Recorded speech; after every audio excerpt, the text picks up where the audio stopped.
How's it going, everybody? Welcome to the channel. Welcome back for another video. Today we're reassembling the engine here. We got all of our parts in. We got all the gaskets, head gasket, exhaust gaskets, got the valve cover gaskets, O-rings, head bolts, thermostat, everything like that. Everything we need to put this thing back together. So let's get started. So the first thing we're going to do is our rear main seal. We have half of it that is in the block here. You can see each end sticking out there. And then the other half is in the bearing cap. Sits in there. So we have the new gasket here. So I'll show you how to do that. So the part of the seal that's in the bearing cap is actually pretty easy to get out. You just gotta get under it with a screwdriver, pull it out with pliers. So that's done. The interesting one, it's not that hard, but so you see either side, it's a little orange piece sticking out either side there. What you want to do is we're gonna punch it out. We're gonna punch one side of it, and it's gonna do like a radius movement around the crankshaft, and then we can once it starts coming out the other side, grab it with the pliers and work at it like that. So let me give it a try. I got it started a little bit there, if you can see it, sticking out a little bit on that side. I was punching from this side, it's indented a little bit, so now it's sticking out. So I'm going to punch it a little bit more and then see if I can get at it with the pliers.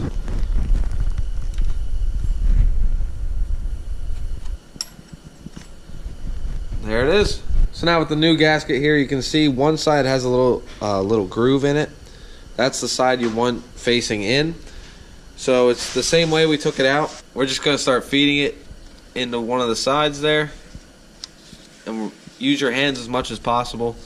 Once it's in as far as it can go, we'll punch it the rest of the way. With the upper half in there, we can move over to the lower half, starting getting this cleaned up as best as we can.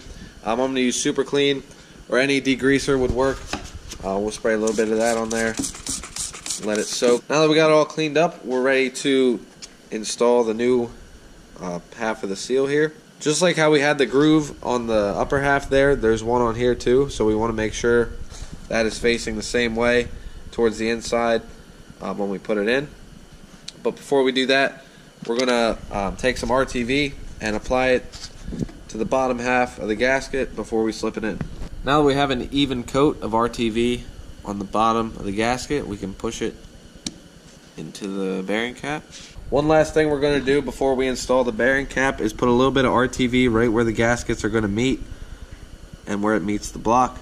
So I'll do that, and then we'll spread it thin, and then we'll install it. Alright, we have the RTV everywhere we need it. Now we can install it, making sure that it seats correctly before we put bolts in and torque it, and we should be good. So with the bolts started in there, we can go ahead and torque it down to 80 foot-pounds. That is the spec for the Jeep 4-liter.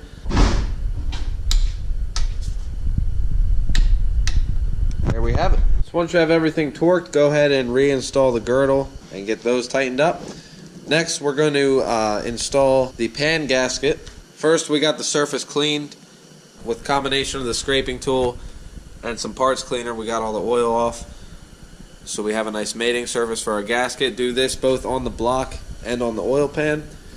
And then what we're going to do is get some RTV, and from this corner bolt, run it all the way up the front belly portion and to the other side.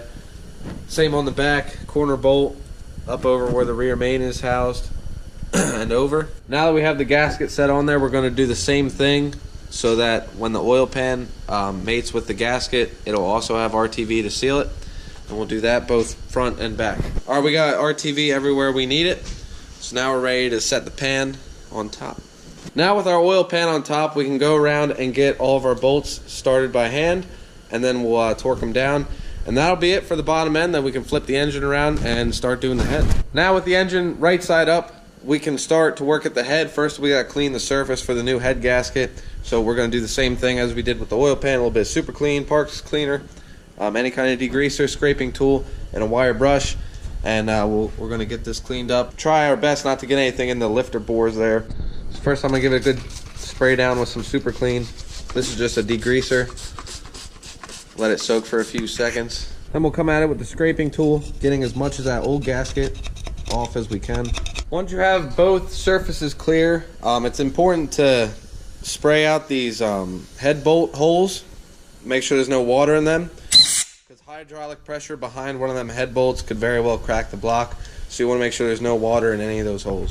Now that I have both surfaces clean and dry, as you can see, we can install our new head gasket. It's marked which side is up, so we'll set it on, and now we can put the head on top and start getting the bolts started. Now with the cylinder head on top of the block, we can go ahead and use our brand new bolts, start them in, and we'll get them hand tight. And one thing not to forget, the front driver's side bolt goes into a cooling jacket, so it needs Teflon tape on it.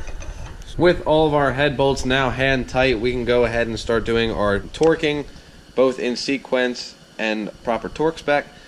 So laid out in the manual, we actually have to torque it 3 different times, one at 22 foot-pounds, another at 45, and a final torque of 110 foot-pounds. And then here we have the torque pattern, so it does a spiral kind of motion, like a swirl, to get all the bolts. So we'll do that.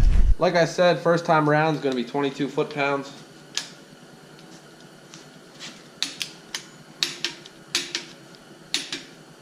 Second time around is going to be 45 foot-pounds.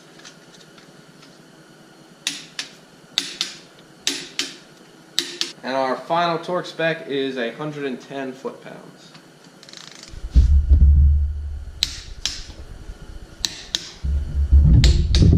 I forgot to mention the front corner one here that goes in the cooling jacket that we were talking about earlier actually only gets 100 foot-pounds for its final torque spec.